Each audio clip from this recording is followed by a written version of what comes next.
আসসালামু আলাইকুম। এখন প্রায় রাত ১টা পার হয়ে গেছে। আজকে আমি কিছু কথা বলবো আমার ছোট ভাই বোনদের উদ্দেশ্যে।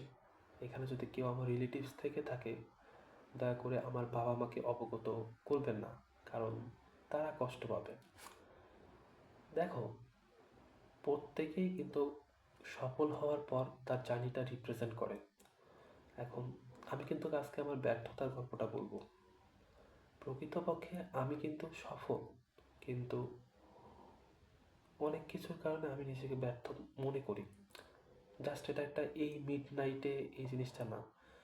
আমার পরীক্ষার পর থেকে প্রত্যেকটা রাত বলা যায় ২টা ৩টা ৪টা, জাস্ট আমি আপসেটভাবেই জীবনটা শেষ করতেছি। এখন এই পর্যায়ে এসে আমার মনে হচ্ছে যে আমি তো কালকে মারাও যেতে পারি। কত ভালো ভালো ছোট ছোট মানুষ মারা যাচ্ছে। আমার খুব ইচ্ছা ছিল যে আমি আমার গল্পটা খুব সুন্দরভাবে আমার ছোট ভাই বোনদের সামনে তুলে ধরবো, যাতে তারা এই ভুলটা দ্বিতীয়বার না করে। জানি না আমি কতটুকু বলতে পারবো। আমি এই জিনিসটা বলার জন্য একবার আমার স্কুলে অডিটোরিয়ামে কৃতি শিক্ষার্থী সংবর্ধনায় উপরে উঠছিলাম। যেহেতু লাইফে ফার্স্ট টাইম ছিল, বুঝতে পারিনি, 5 মিনিটও থাকতে পারিনি। 2-1 মিনিট বক্তব্য দিয়ে চলে গেছি। মানে জাস্ট সব এলোমেলো হয়ে গেছে ভয় পেয়ে। এই জন্য ভাবলাম যে হায়াত মৌত তো আল্লাহর কাছে। যদি আমি কালকে এই জিনিসটা উপস্থাপন করতে না পারি, এই অবস্থায় কবরে যাইতে হয়, তাহলে তো আমার জীবনটা, হিস্ট্রিটা এইভাবেই একটা পৃষ্ঠায় চাপা পড়ে যাবে। আমার মনে হয় যে আমার জীবনের গল্পটা প্রত্যেকটা মানুষের জানা উচিত, কারণ প্রত্যেকটা মানুষ, প্রত্যেকটা স্টুডেন্ট এই জিনিসগুলো ফেস করে। এখন ব্যর্থতার গল্প কিন্তু কেউ শোনে না, প্রত্যেকেই চায় যে কিভাবে তুমি সফল হইলা। কিন্তু আমার মতে একজন ব্যর্থ মানুষ কিন্তু তোমার অনেক ভালো জানে। কেন? তারা জীবনে প্রত্যেকটা কাটা দেখতে পায়। ধরো কেউ সফল হইল, এমন না যে প্রত্যেকেই পড়াশোনা করে, প্রত্যেকেই হার্ড ওয়ার্ক করেই ভালো জায়গায় যায়। এমনও অনেক স্টুডেন্ট আছে যারা হালকা পরিশ্রমের মাধ্যমেও হয়তো আল্লাহ রিজিকে রাখছে, এই জন্য ভালো জায়গায় গেছে।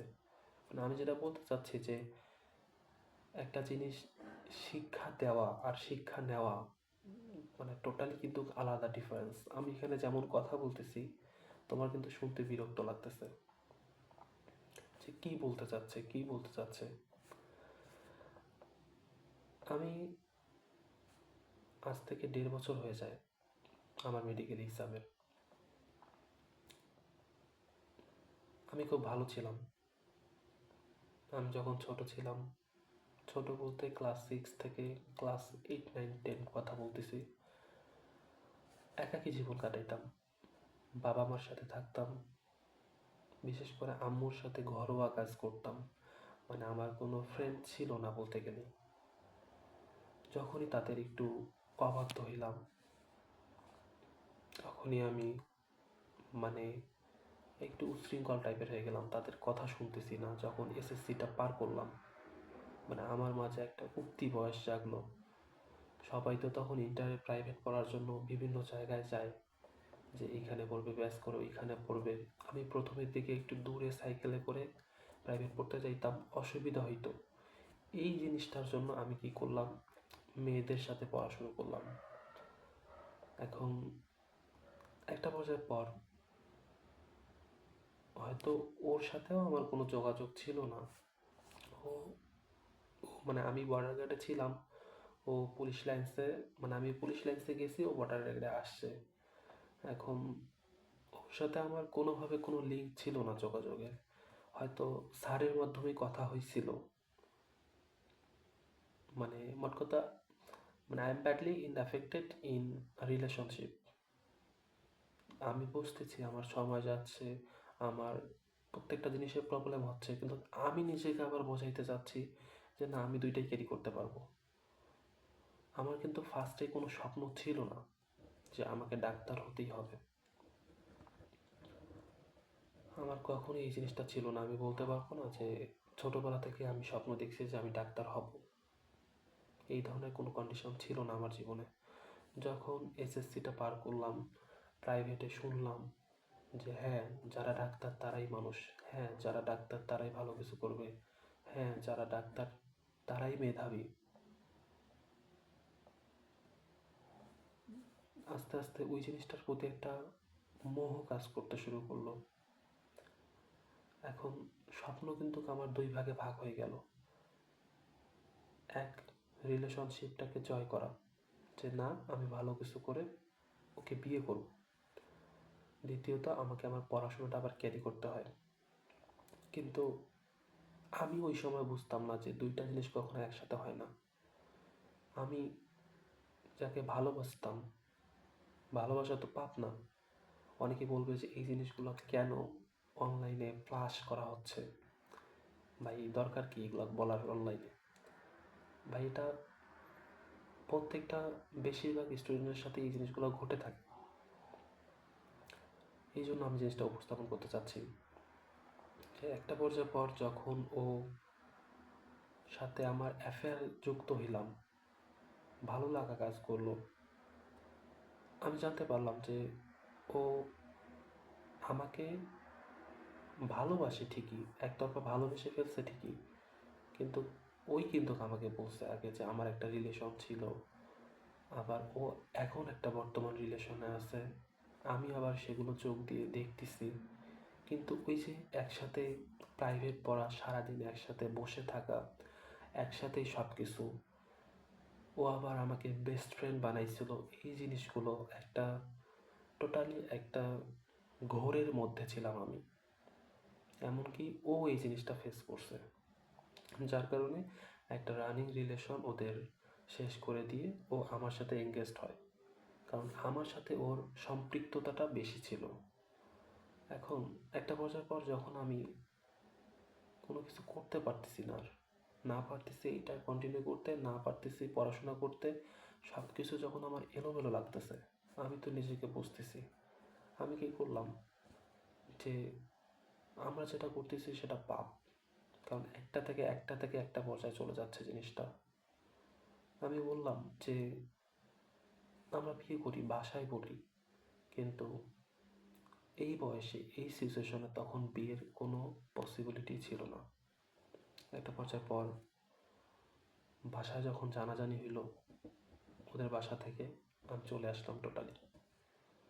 কিন্তু শেষ দিন ও বাসায় আমাকে যখন সবার সামনে বলল যে না, ওর সাথে আমার কোনো সম্পর্ক ছিল না, এই জিনিসটা বলল, তারপরে আমি কিছু বুঝতে পারলাম না যে ও নিজের ভালোটা বুঝতেছে, ওর থেকে আমার সেফ থাকা উচিত।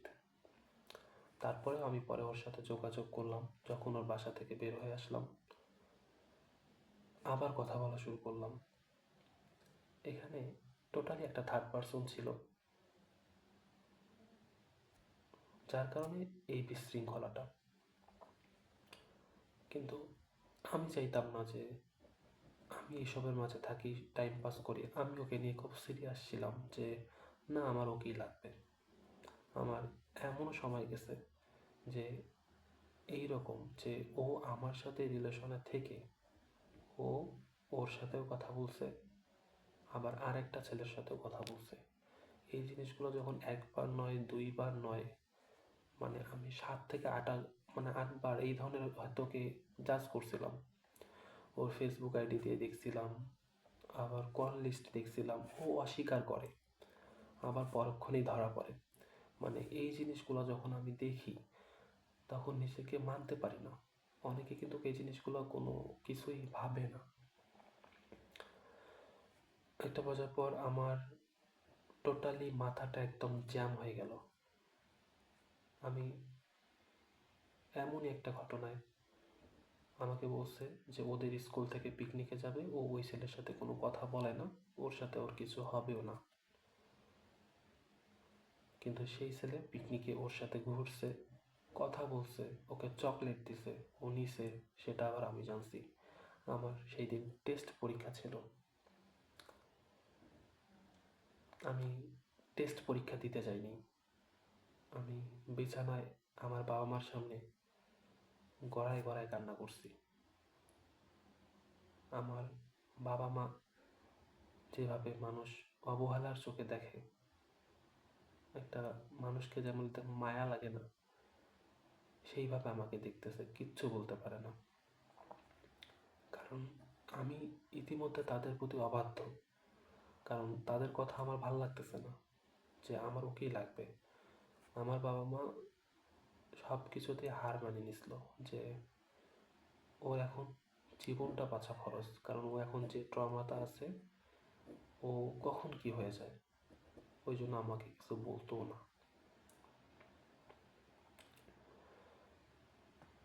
একটা পর্যায়ের পর যখন ওই ছেলেটা দেখলো, যে অন্য ছেলেটার কথা বলতেছি, যে ও যখন দেখলো যে এই ধরনের একটা সিচুয়েশন, মেয়েটাও আস্তে আস্তে ওর প্রতি এমন হয়ে যাচ্ছে, স্ট্রেট কাট ছেলে ছিল, ওর কাছ থেকে একদম টোটালি ব্রেক হয়ে গেছে, সরে গেছে ওর কাছ থেকে।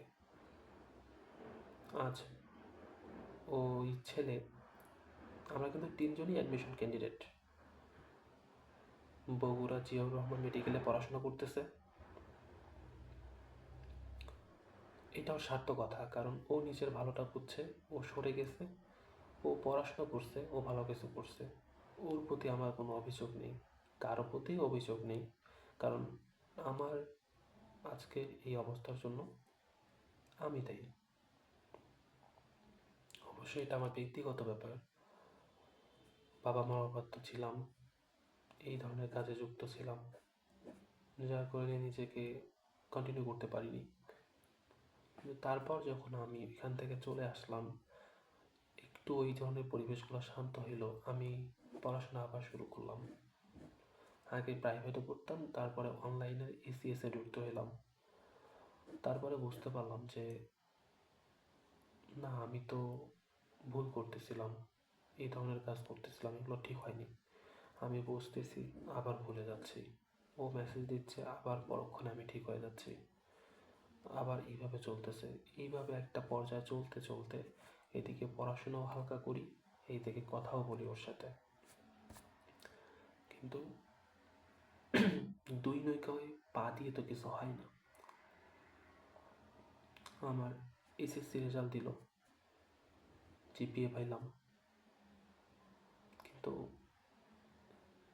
মূল ফোকাসটা ছিল এডমিশনে, যেটা আমি কখনো বুঝিনি যে আমাকে বেসিকটা ক্লিয়ার করতে হবে, ভালো করে পড়াশোনা করতে হবে, শুরু থেকেই প্রত্যেকটা জিনিস খুঁটিনাটি পড়তে হবে।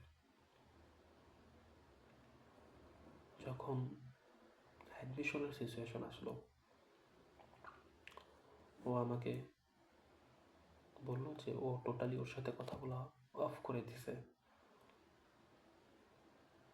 কিন্তু একটা পর্যায়ের পর আমি জানতে পারলাম যে ও তারপরে ওই ছেলের সাথে কথা বলে।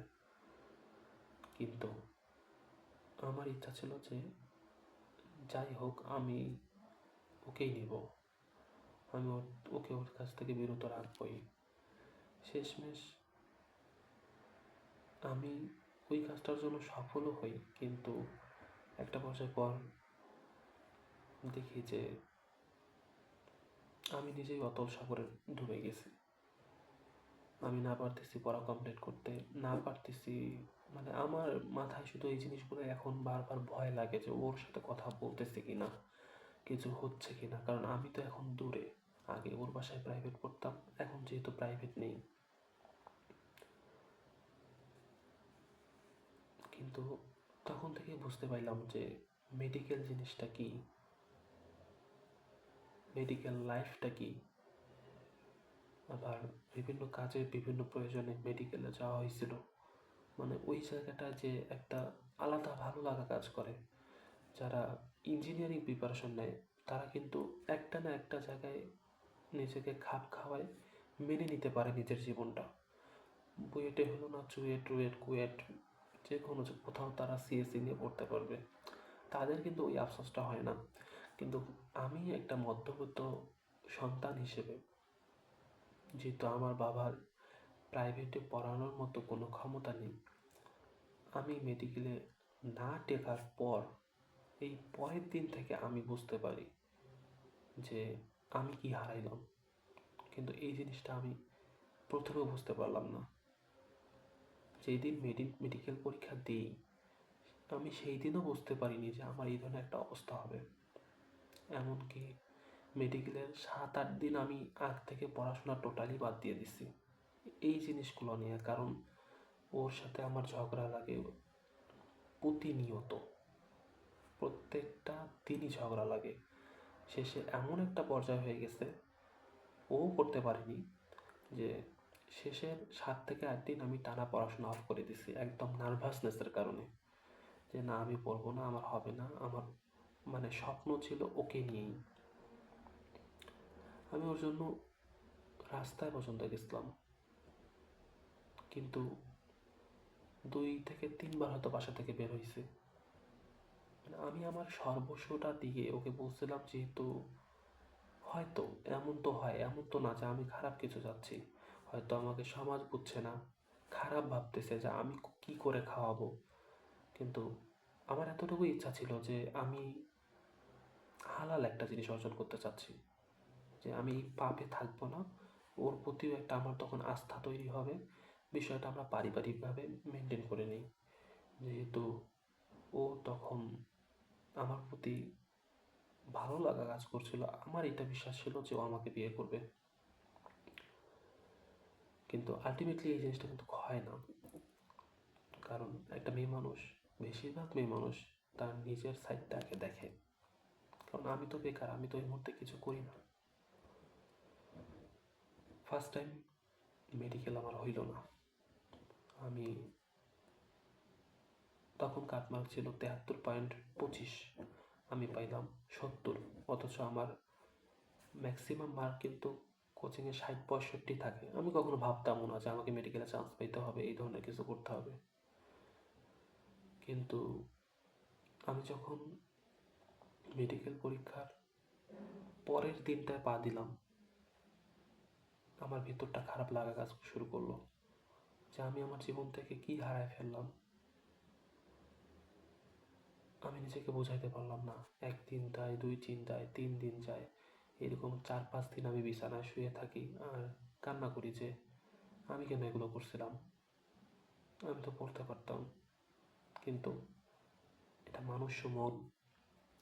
আবার পরবর্তীতে বাকি যে পরীক্ষাগুলো আছে সবাই দিল, কিন্তু আমি আবার কন্টিনিউভাবে ঝগড়া করি, পড়াশোনা করি, ঝগড়া করি, পড়াশোনা করি। আমি নিজের ভালোটা বুঝতে পারি না। তারপরেও আমি কৃষিতে এক্সাম দিলাম, তার আগে আমার মেডিকেলে এক্সাম ছিল। আমি রাগ হয়ে ঢাবিতে এক্সাম দিলাম না। ঢাবিতে জন্য কোনো প্রিপারেশনও ছিল না আমার। আমার জাস্ট একটাই আফসোস, যে যে জিনিসটাতে সেকেন্ড টাইম নেই, আমি সেই পরীক্ষাটা সিরিয়াসলি দিতে পারলাম না, বা আমার ইচ্ছাও ছিল না যে আমাকে ঢাবিতে পড়তে হবে। তারপরে বাস্তবতা দেখি আরও ভয়াবহ, যে আমি মেডিকেলে পাইলাম না। ঢাবিতে যেহেতু ইচ্ছা ছিল না, ওই জিনিসটার প্রতি কোনো ফিলিংস ছিল না, তারপরেও একটা যখন রেজাল্ট দেয় তখন খারাপ লাগা কাজ করে, যে এর হইলো, ওর হইলো, এই ছেলেগুলো চলে গেল। মানে নিজেকে একটা ছোট ছোট লাগে। তার পরবর্তীতে আমি আমার ফ্রেন্ড মিলে কৃষির জন্য প্রিপারেশন নেওয়া শুরু করলাম। কৃষিতে ও ভালো র্যাঙ্ক করে ময়মনসিংহে চলে গেল। আল্লাহর কাছে লাখো শুকরিয়া, আমি চান্স পাইলাম খুলনা কৃষিতে। প্রথমে পটুয়াখালী আসছিল, সবাই একটু আপসেট ছিলাম যে অনেক দূর, সাবজেক্ট ভালো না। পরবর্তীতে আমি খুলনাতে চান্স পেলাম। কিন্তু এত কিছুর পরেও আমি আজ ভালো নেই। আমি তারপরেও এই ট্রমাগুলো কাটা আসার পরেও আমার মনে হলো যে আমি সেকেন্ড টাইম দিই যদি হয়।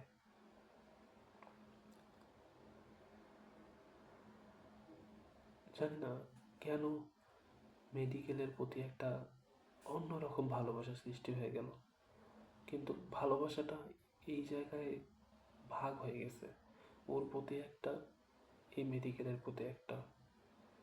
কিন্তু আমি কাউকে কখনো বোঝাইতে দিতাম না যে মানে আমি মেডিকেলটাকে এইভাবে আঁকড়ে ধরে রাখতে চাই যে আমি একজন ডাক্তার হতে চাই।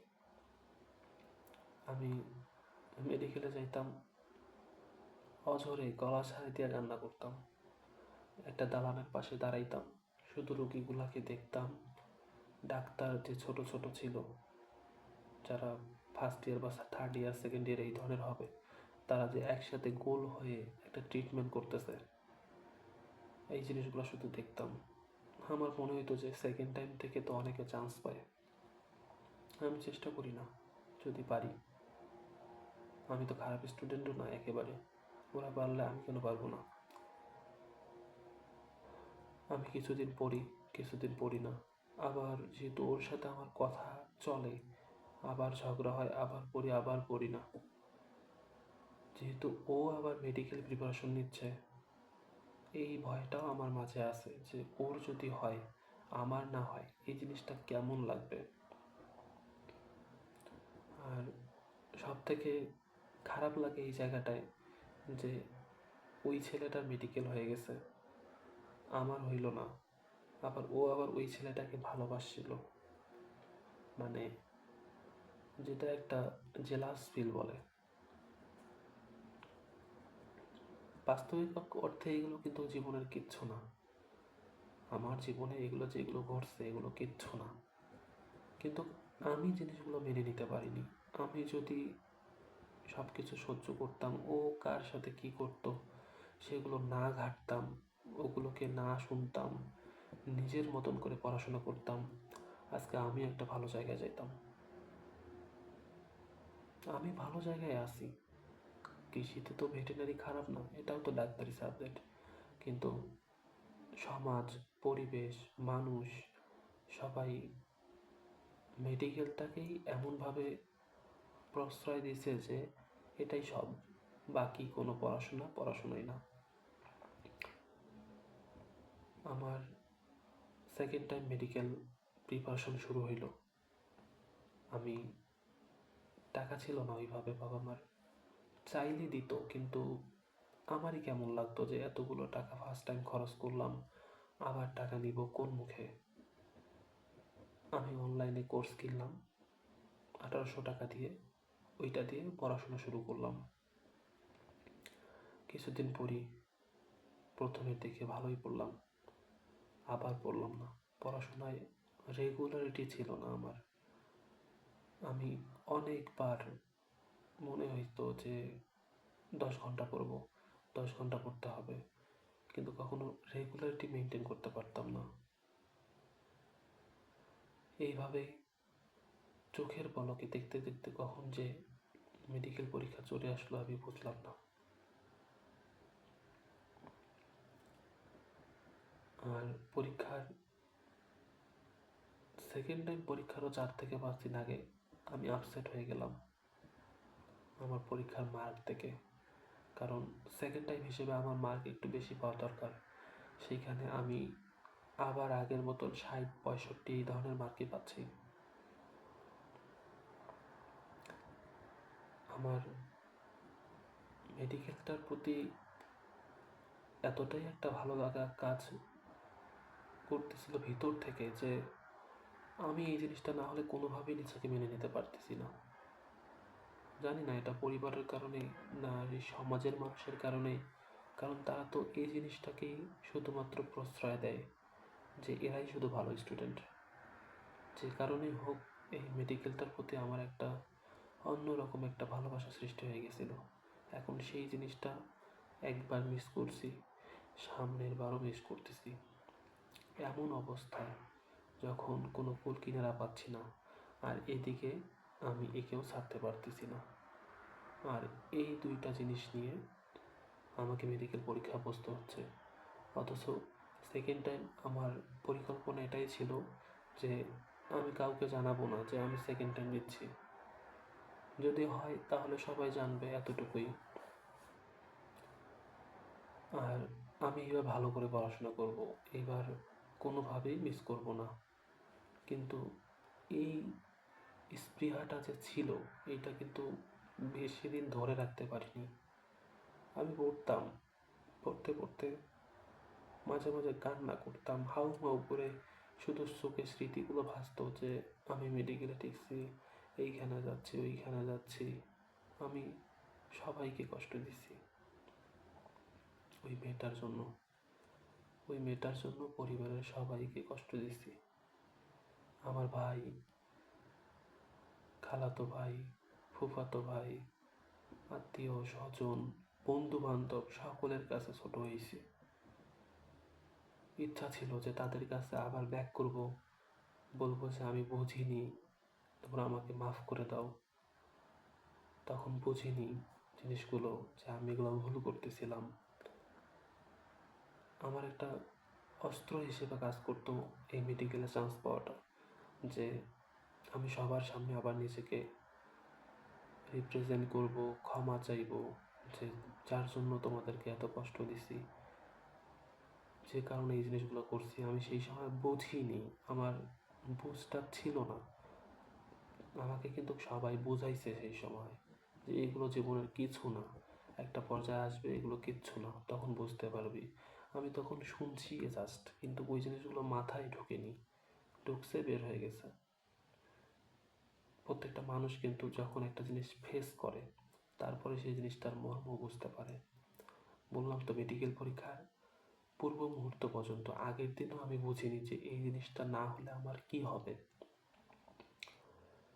আজকে মেডিকেল পরীক্ষার 1.5 বছর হয়ে গেল, এই পরীক্ষার 1.5 মাস হয়ে গেল। আমার লাইফে এখনো শান্তির একটা চোখের পাতা ঘুম আমি ফেলতে পারলাম না। আমার খুব আফসোস হয়, যদি আমার টাকা পয়সা থাকতো আমি প্রাইভেটেই পড়তাম। অনেকে বলে সেবা করাই মূল উদ্দেশ্য। আমি তো একজন ভেটেরিনারি ডক্টর হতে পারবো। আমি তো কৃষিতে ভেটেরিনারি নিয়ে পড়তেছি। আমার কি মানুষের সেবা করা না পারলে কি আমি পশু পাখির সেবা করতে পারবো না? পারতাম না।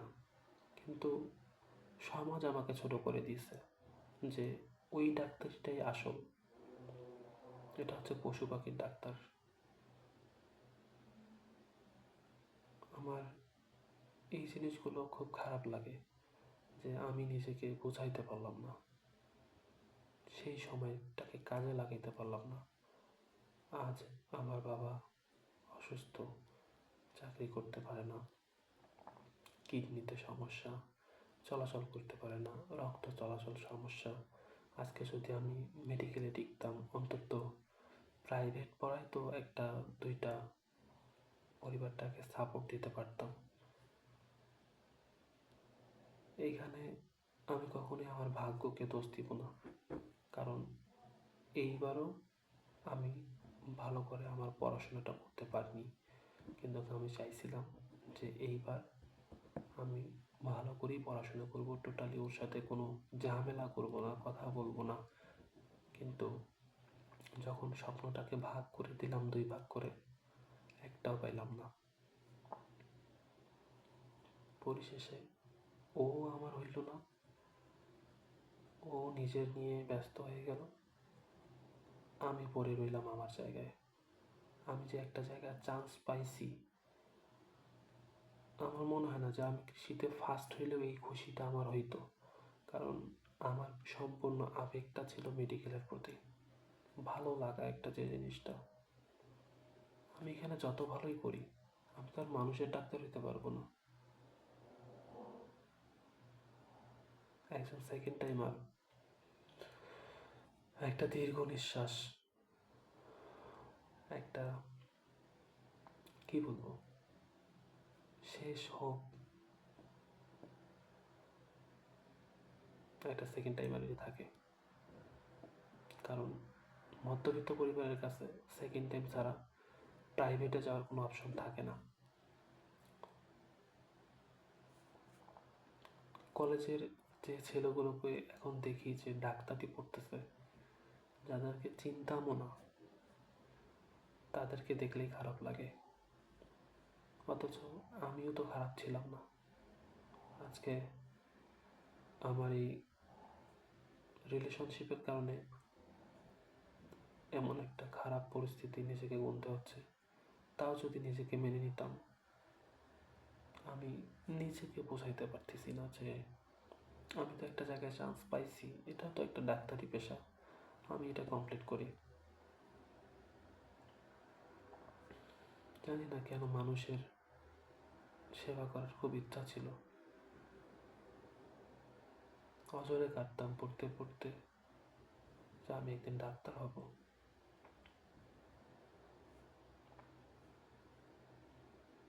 এটাই হচ্ছে আমার জীবনের গল্প।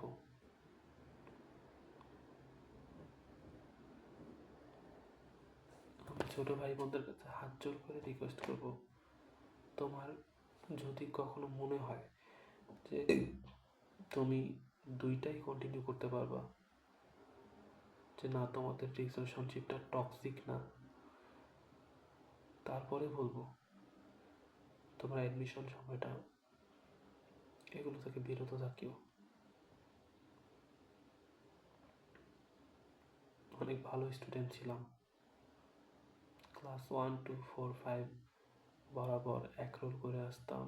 ক্লাস 8 বৃত্তি পাইছিলাম, এসএসসিতেও বৃত্তি পাইছিলাম, একাই পরীক্ষা দিছিলাম হলরুমে।